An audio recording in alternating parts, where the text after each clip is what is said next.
வணக்கம். இன்றைய காவல் விரைவு செய்தி. உலக பிரசித்தி பெற்ற மதுரை மீனாட்சி சுந்தரேஸ்வரர் அஷ்டமி சப்பர விழா. மதுரை மாநகர காவல்துறையினர் பலத்த பாதுகாப்பு. ஜனவரி 11 உலக புகழ் பெற்ற மதுரை மீனாட்சி சுந்தரேஸ்வரர் திருக்கோயிலில் ஆண்டுதோறும் மார்கழி மாதத்தில் உலகிலுள்ள அனைத்து ஜீவராசிக்கும் உலகாளும் இறைவன் ஈசன் படியளக்கும் லீலையை எடுத்துரைக்கும் வகையில் மார்கழி மாத தேய்பிறை அஷ்டமி நாளில் சுவாமிக்கும் அம்மனுக்கும் அதிகாலையில் பல்வேறு சிறப்பு பூஜை, அபிஷேக அலங்காரம் நடைபெற்று கோயிலில் இருந்து அலங்கரிக்கப்பட்ட சப்பரத்தில் சுந்தரேஸ்வரர் பிரியாவிடையுடனும் மீனாட்சி அம்மன் தனி சப்பரங்களிலும் எழுந்தருளினர். சிவனடியார்கள் கைலாய வாத்தியம் முழங்க கீழமாசி வீதியில் புறப்பாடாகிய சப்பரமானது யானைக்கல், கீழவெளி வீதி, தெற்கு வெளி வீதி, மேலவெளி வீதி, வக்கீல் புதுத்தெரு வழியாக வலம் வந்து மீண்டும் கோயிலுக்கு வந்தடையும்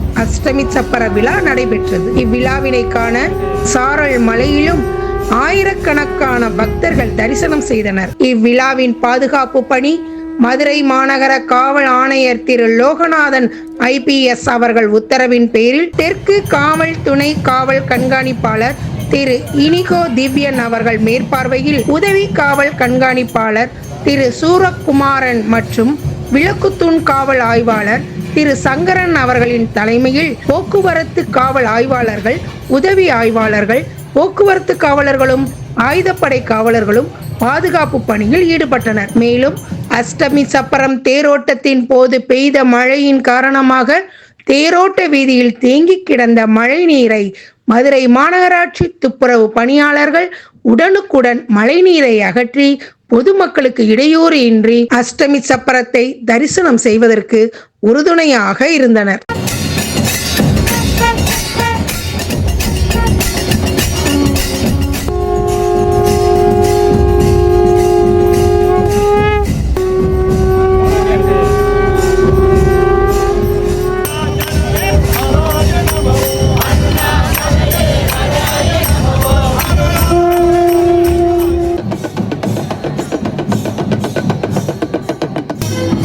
Thank you.